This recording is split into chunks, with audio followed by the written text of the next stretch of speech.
आपण जे लॉटरीचे स्टॉल लावतो ते तुम्ही कुठं पाहिले बरं लावलेले? ते कधी तुम्ही जे श्रीमंत लोक आहे त्यांच्या एरियामध्ये पाहिले का असे स्टॉल लावलेले? कधीही नाही. तर ते स्टॉल नेहमी आपली जिथं गरीब लोक, तिथे मिडल क्लास लोक राहतात, मध्यमवर्गीय लोक राहतात, त्याच ठिकाणी लावले जातात. कारण त्यांना पण माहिती आहे की गरीब लोक हे लालच आणि तिकीट हे घेणारच. कारण की का, त्यांना एक आशा असते, एक लालच असते की आपल्याला जर 30 रुपये तिकिटाचे पैसे देऊन किंवा 50 रुपये तिकिटाचे पैसे देऊन आपल्याला जर 2 किंवा 3 लाख रुपये जर मिळत असतील ना, तर आपल्याला खरेदी करायला काय हरकत आहे, अशी त्यांची भावना असते. आणि परंतु ते स्टॉल श्रीमंताच्या घरापाशी लागत नाहीत, एरियामध्ये लागत नाहीत. कारण का की श्रीमंताला पण माहिती आहे की लॉटरी ही चीज काहीच नसते, काय ही पॉसिबलच नसते आणि हे खरं नसतेच. हे फक्त एक आपलं काय म्हणतो ना आपण, एक फक्त क्षणिक सुख असतं ना, त्या पद्धतीने. आणि ते एखाद्याच्याच नशिबात असतं, काय एखाद्याच्याच नशिबात असतं.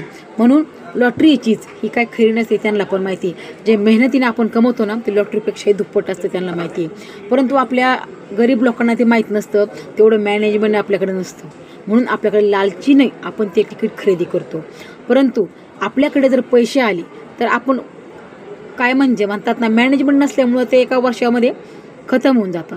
तर त्याचं तुम्हाला मी उदाहरण देते की सुशांत सिंह कौन बनेगा करोडपती, नाही ना,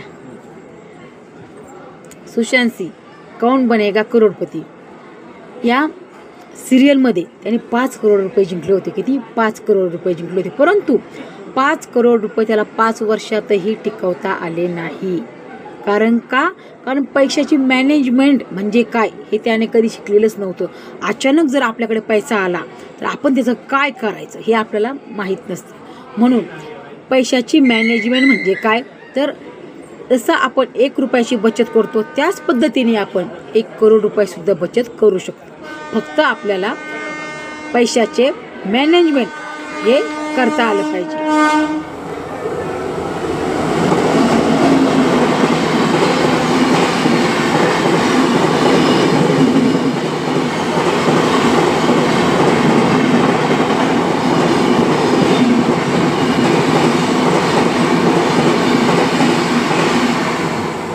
पैशाचं मॅनेजमेंट करता आलं पाहिजे.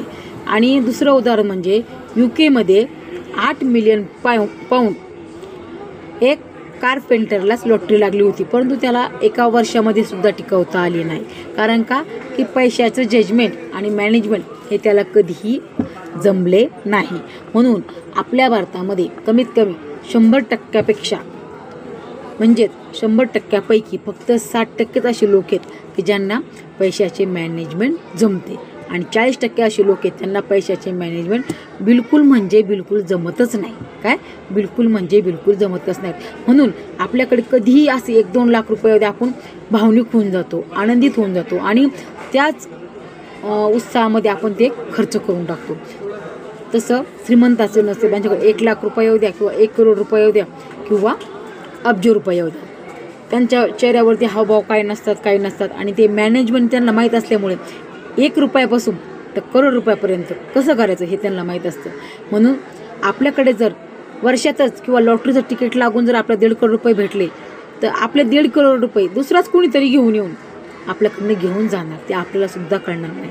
म्हणून हे हॅबिट्स म्हणजे या सवयी बदलून टाका आणि पैशाची मॅनेजमेंट कशी करायची हे मात्र नक्की आणि नक्की शिका.